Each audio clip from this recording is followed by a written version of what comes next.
And we are live. That's GG's live coverage of Grand Prix Columbus 2012. I'm Sheldon Menery alongside Marshall Sutcliffe, the tallest of all coverage team members. and we are, oh, that's right, he's not taller than 8 Holt. Uh-oh. I need my fact checker to get his stuff straight. Yeah. We are watching Jacob Maynard and Chris Kronenberger. Chris is on kind of mono red burn. Yeah, it's essentially mono red burn. He's splashing black so he can play another burn spell, which is bumping the night. Yeah. And then, of course, as we talked about Jacob Maynard playing the eggs deck that we saw in the bonus match last round. Well, no. He's playing Artifact Aggro. Jacob? Oh, I thought. I'm sorry. Yeah, no, he's playing. Okay. He's playing like sort of. You know, it's akin to the Affinity list that we're used to from before, except for that it doesn't actually play any cards with Affinity. Most people just call it Affinity anyway. So it's got all the other elements. Yeah, it does, and it's just two hyper aggressive decks with a lot of burn, trying to kill each other. Now, one of the things about Chris's deck is that its creatures it only has a couple of creatures that actually stay on the battlefield, generally speaking. Goblin Guide and Grim Lavamancer. Vexing Devil sometimes stays, sometimes doesn't. It kind of depends on what your opponent wants to do. But the vast majority of his deck is Burn to the Face. Right. Shard Volley, Flames of the Blood Hand, Lightning Bolt, Searing Blaze, Lava Spike, Bump in the Night, Rift Bolt. All of these are just like aim it at your head. You know, you look at your opening hand and you start doing math. You're just like, well, you're at 20 now. I can get you to 12 with this, or I have 8 16 with this. I have 16 in my hand. Yeah. Right. So I need 4 turns to draw 4 more. Exactly. Looks like Jacob Maynard is going to 5 cards here.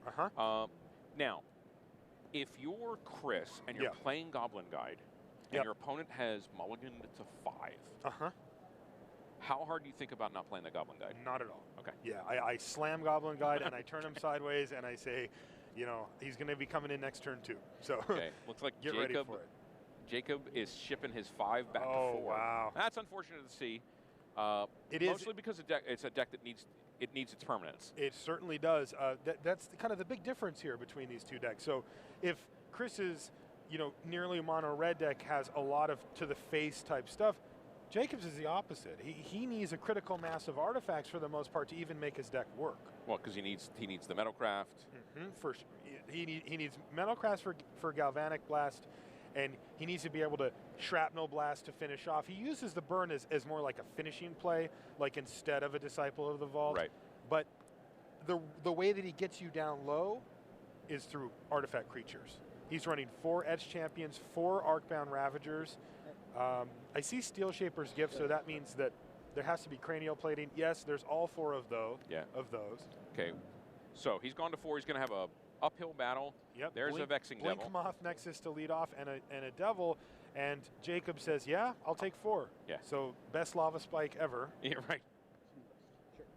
All right, that is a Signal Pest. Yeah, see, a Signal Pest against a deck like Chris's is going to be real rough. Crack this. Get a Blood Crypt. But I think he's just got 2 Lava Spikes for this turn. Yeah.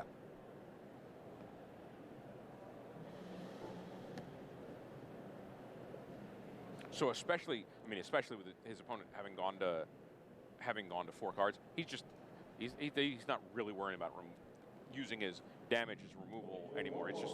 He's just going right to the face. That's it. Exactly. He's not going to be under any reasonable pressure here, and so he can just start. This is probably just double Lava Spike. Sure. Yep. I'm going to take it. So that's 6 damage. It's going to bring Jacob all the way to 10 right away, and it looks like Rashad's prediction is on its way to becoming true. There's an Arcbound Ravager. Cool card. Very aggressive.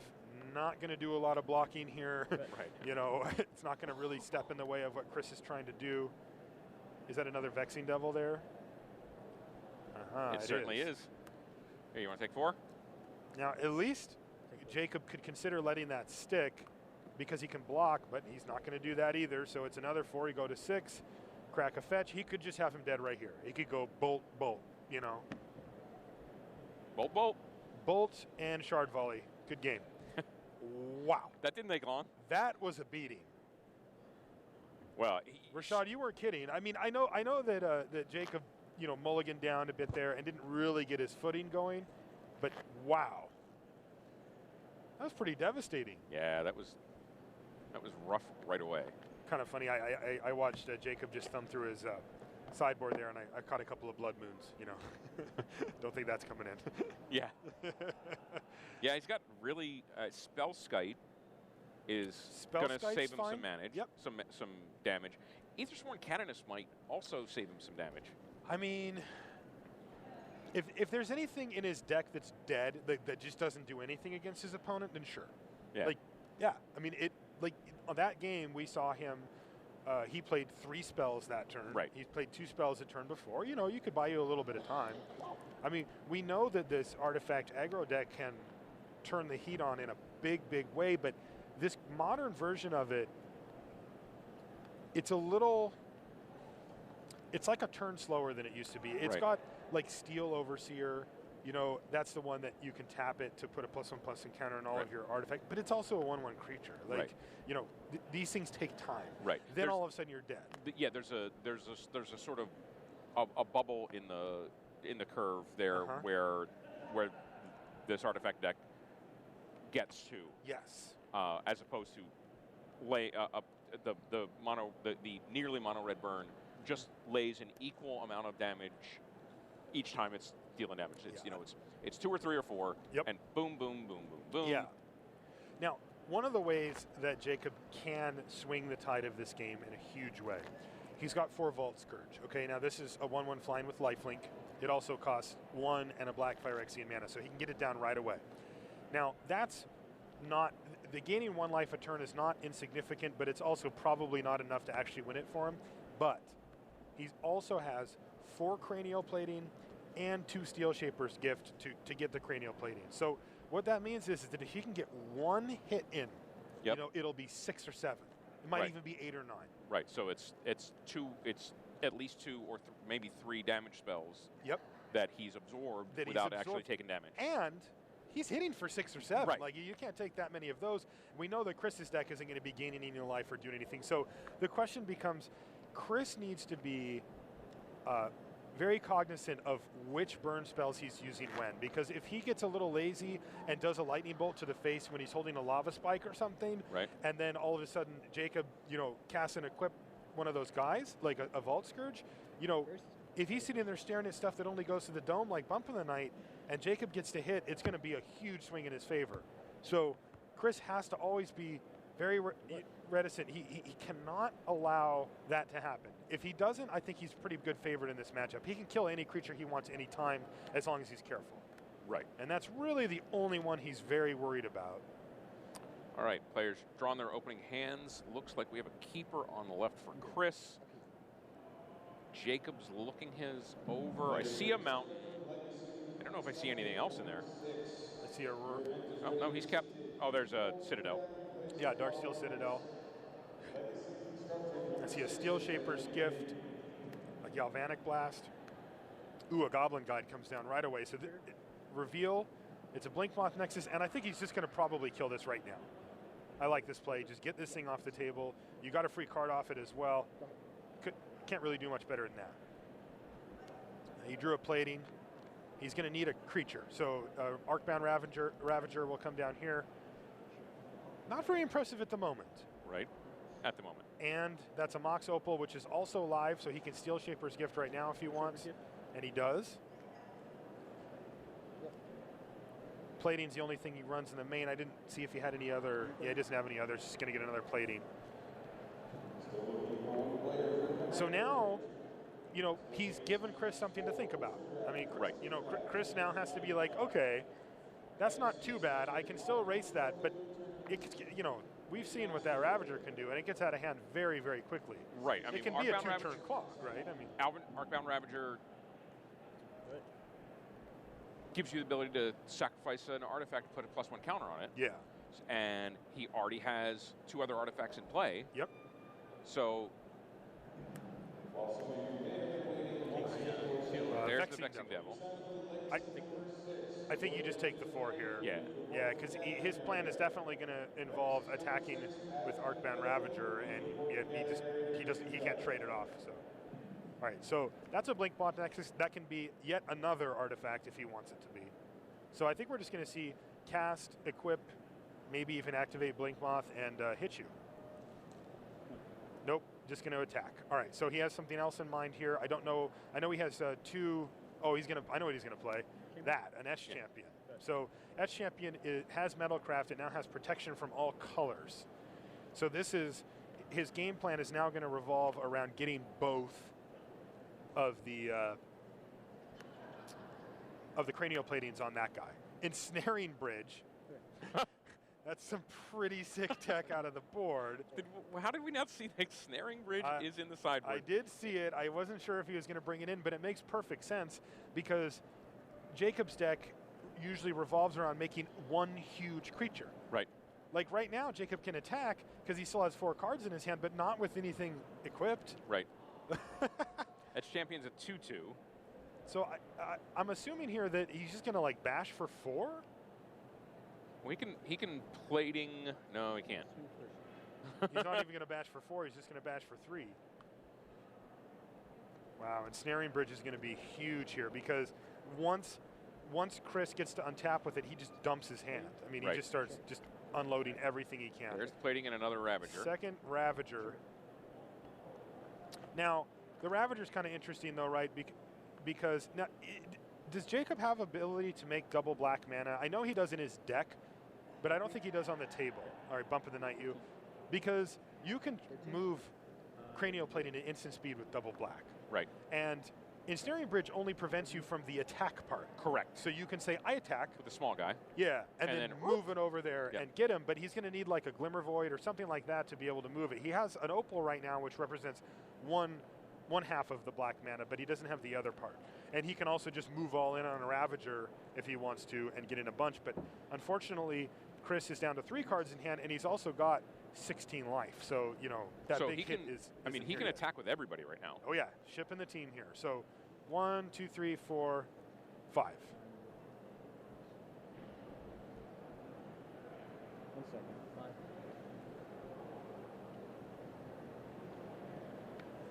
A little bit of thought going into the play here. I mean, Chris can definitely have removal.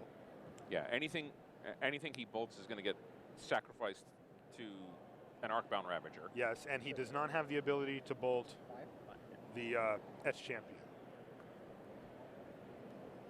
Is that a Volcanic Fallout? Another plating.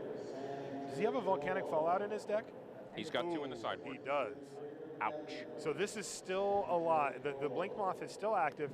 If he plays Fallout, he's going to force Jacob to move some counters around here and lose some guys. Now, this will not take Jacob off of Metalcraft, though, so the damage is minimal. I mean, it's significant. It can't be prevented. Does that matter for protection, though? Oh, it can't be countered, but it can be prevented. Right, okay, never mind. So the champion lives. If it couldn't be prevented, then the protection champion would not prevent it, because that's what it does, right? Correct. Okay. So that's not relevant here, but I did want to get a little. Yeah, that's why Flaring Pain was so good when it got played in the mono red burn decks. Okay. And there was something in Lorwyn block. There was one from Zendikar, but all right, a double Ensnaring Bridge. It doesn't actually change anything. It just adds a little bit of redundancy and also reduces his hand size by 1, bringing him to 1 card. Right. So that now that Ravager or the Etch Champion simply can't attack. Yep. Another champion, and he says go. Any chance Jacob brought in the 2 Ancient Grudges in from his sideboard? No way. How could you know? I mean, yeah. Maybe he studied the deck list and had an idea, but that just... Chris cracks a fetch. That'd be a pretty big risk. Takes himself to 9, right? Flashback bump. He takes himself to 9, but like he's never taken another point of damage if he doesn't want to. He's going to flashback bump in the night. And that's going to put Jacob down to 8. And I mean, I just feels like Chris has inevitability here. I don't see another way through because Chris is going to be able to just dump his entire hand next turn. Everlasting Torment is the card that I was thinking about from I do from remember Shadowmoor. that. That's the 2 can't gain black life. red split one. Yeah. Can't gain life. Can't be prevented. Lightning bolt you. And everything is wither. You go to 5. Yeah. Draw a card. What is this? A signal pest. That can attack. That's an 0-1. Right. Interesting. Triple Ensnaring Bridge. All right. So he still needs to be able to equip and stuff, but and the signal pest attacks is nothing, but it can. If he had a Glimmer Void, he could, okay. You just proving a point here. Sacrifice Ravager. Yeah, he can move. He can move all the counters over to get in for 4. Smash. What is that? Smash the smithereens. Jeez. All right. That's rough. Chris? Hey, an Ornithopter. That can attack too. But Jacob's at 2. And So Chris is just a top deck away. If Chris has a play here, then he's dead because that's going to do damage. He could just also just play a land. If he plays a land, then even Ornithopter can't attack? Does Ensnaring Bridge go all the way down to 0? Go. Yeah, I think if you have. Well, he didn't play it. Oh, there's a Glimmer Void. No. That's a huge play here. Attack you. Sure. He can win this turn if Chris has absolutely nothing. Yep. Right? 1, 2, 3, 4, 5, 6, 7, 8. 7, 8. It's lethal. It's exactly lethal. And Jacob steals this game. Right under the Ensnaring Bridge. But what did Chris have in his hand that he couldn't play? Yeah, we didn't get to see it before he shuffled it. Like- And certainly if it's a land, he plays it. Right? He's gotta. I literally can't think of a card in his deck that he couldn't play there. Wow.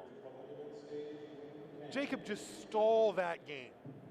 So to clarify, Ensnaring Bridge, creatures with power greater than the number of cards in your hand Yeah. can't attack. So if you have 0 cards, they cannot attack you.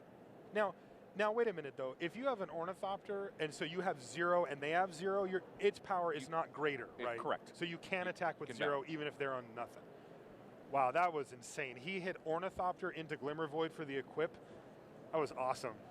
I'm guessing you'll be on the And it board? was exact too. Yeah. See Gerard Fabiano walking out of the hospitality suite over there. I'm guessing he ID'd. I think he was in a position to Yeah, he's at the top of the make the top tiebreakers. 8 here. So wow, I'm at a loss for what he had. I guess it wouldn't have mattered even if it was a land because the Ornithopter could attack. Yeah. But what? right under the bridge. Wow. Now, how something flies under the bridge, I don't know. Yeah. Ornithopters are trained to fly very low, apparently. Apparently. Man, that was insane. Like, Chris, against almost any creature-based deck, Chris's board state there is unbeatable. Like, Right. unless you can kill the bridges. Right. You need, like, Maelstrom Pulse. Yeah, obviously the third bridge is, Chris would rather have been a burn spell because that's game there. Absolutely. And the second one as well. Those things aren't going anywhere. Right. Yeah, I don't think Jacob is. I think you're right. I don't think Jacob went to the Ancient Grudges because, well, as we see, he can get around them. Yeah. Wow, that was insane. That was just nuts. Once again, GG's live coverage at Grand Prix Columbus 2012, a real barn burner. Yeah, this is sick. I'm still just in shock that he was able to pull that one out. I mean, we saw the line that could happen, but after the Ensnaring Bridge came down, I thought, well, that's about that. And then he drew consecutive 0 power guys. First one attacks, picks up 4 counters, gets shrapnel blasted, Right. like just insult to injury, and then he goes Ornithopter into Glimmer Void for the exacts. Wow. So we're gonna go Chris to. looked pretty disappointed too. Yeah. We're gonna go to a game 3. Chris's deck. Oh. Chris's deck doesn't require him much to have that sort of calm demeanor about himself that like we talked about with Godinez earlier. He's just, even if he's tilty right now, it just points stuff where they need to go. Yeah, I mean, you know, the thing is a lot of mono red decks actually are very skill intensive. You get basically what happens when you play these type of decks are your decision trees are much more limited. So you'd think that would make it easier. The problem is that if you pick the wrong one, right, you're punished. You're just super punished for it. So you have to carefully consider every action you make. It's like every decision you make is the one that can win or lose you the game. Where when you play like a blue deck or something, you know, you can play a preordain and maybe mess it up a little bit and then still just kind of recover because you have another preordain or a way to dig yourself out. These decks don't have any room for error. Now, in the case of Chris, I tend to kind of agree with what you said in the sense that his is really geared towards throwing damage at the face. Like, even his creatures just attack, like Goblin Guide just attacks. His Vexing Devils are just like, what do you want me to do with this? It resolves, okay, I attack. You know, it's just, you know, his deck is fairly straightforward in that manner. The only thing that he really needs to monitor is what we mentioned going into round 2, which is keeping the critical creatures at bay. We might actually see a situation where Jacob would let a Vexing Devil resolve. Yeah. Because he's got S Champion and a Metalcraft. Don't care. Block that guy all day. You can attack through it or block it, doesn't even matter. All right. Certainly looks like a keepable hand over there. Ooh, there's a Fallout. That does a lot. You know, if Jacob doesn't draw enough of his artifact lands, then a Fallout can take out all of his creatures plus an S Champion. You know. All right, cracking a Scalding Tarn.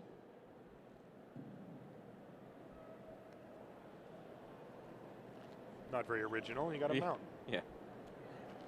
Although he didn't get a Blood Crypt, so he must already have a Black Mana Source. How many times does this deck not have a turn 1 play? Only when you mulligan. All right, so what's this one going to be? Goblin Guide is ideal. It looks like he has one right there. Goblin Guide's the... Oh, it's a Lavamancer. I thought he had a Goblin Guide. I must have misseen. Because Goblin Guide's definitely the best turn 1 play. I mean, with a Goblin Guide, it's like getting a burn spell every turn until he does something about it. Right. And yeah, you don't like giving him extra lands occasionally, but it only happens 35% of the time. All right, now this is a hand that we're more akin to seeing from the type of deck. Memnite, Signal Pest. All right, nothing in the graveyard to remove, obviously, for the Lavamancer. There's also an Inkmoth Nexus there, too. That's a way that Jacob's deck can steal victories as well. You know, you get a Cranial Plating on that, and it's like, whoop, one-shotted you.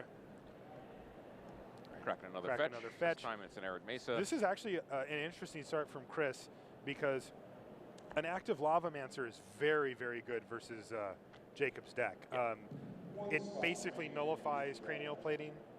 I mean, every time he goes to equip, you just kill it. You can even get a situation. Oh, what does he have here? It is a Goblin Guide. I am surprised he didn't play that turn 1. He did want to get set up, but... All right, so it's a Memnite on top. He has the 1 mana for the Lavamancer, 2 cards in his graveyard right now. So yeah, that is true. I got to give, you know, he might have had the plan of, you know, I really want to have a turn 2 active Grim Lavamancer. If his draw is somewhat controlling, that makes a lot of sense. Normally I just slam the guide, but this could make sense too. I think we see a Lightning Bolt in Chris's hand. Looks like another fetch land. He's got cards upside down there. There's a Glimmer Void, so this is where... Now, the way that Chris has developed his board means that the Volcanic Fallout isn't that great because it kills 2 of his guys as well. But if he played it here, he would Jacob would lose all 3 of his creatures and his Glimmer Void. Right. Pretty nasty. But right now he's got a Grim Lavamancer and he can just start picking apart the forces. He's going to just get in for 2. You got to keep playing stuff though. You just don't have the choice. All right, Galvanic Blast, your Lavamancer. Now this is going to incentivize Chris to play that Fallout and another, so I think you just bash and Fallout. Like, I know it's kind of lame to give up your Goblin Guide, but taking 4 permanents off the table on his side, revealing an Ornithopter. 16? Yeah. It kills the Nexus too. Huh? Oh, Glimmer Void's at the end of turn? Yes. Oh, okay. So he could use his Nexus to keep it alive for a turn. I thought it was right away. Thanks, Rashad. All right, so there's plating. There's a plating, so that's one part of the plan. All right, so he is going to do that, but he's tapped out now, so everything's going. Glimmer Void goes away too. Oh, no, wait, sorry, he's got the plating now, so it's going to stay. 11, 14? But that's pretty good. Yep. I mean, a plating... With nothing to put on it. And even then, it doesn't really do much. Like, it's a +1/+0 if he activates his Nexus, or +2/+0, right?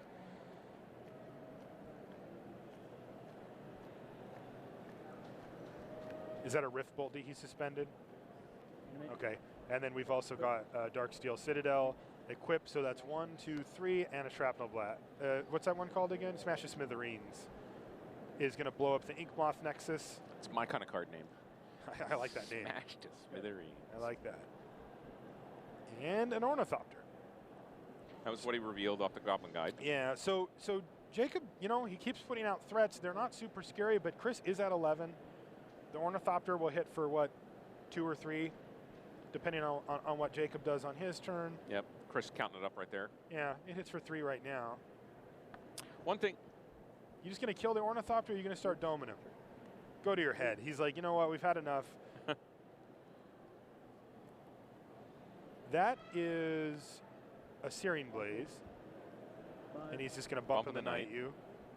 Okay. That's going to put Jacob down to 5, and he just says go. Is that a Lava Spike, though, or what is that other to card? me. It looks like lava.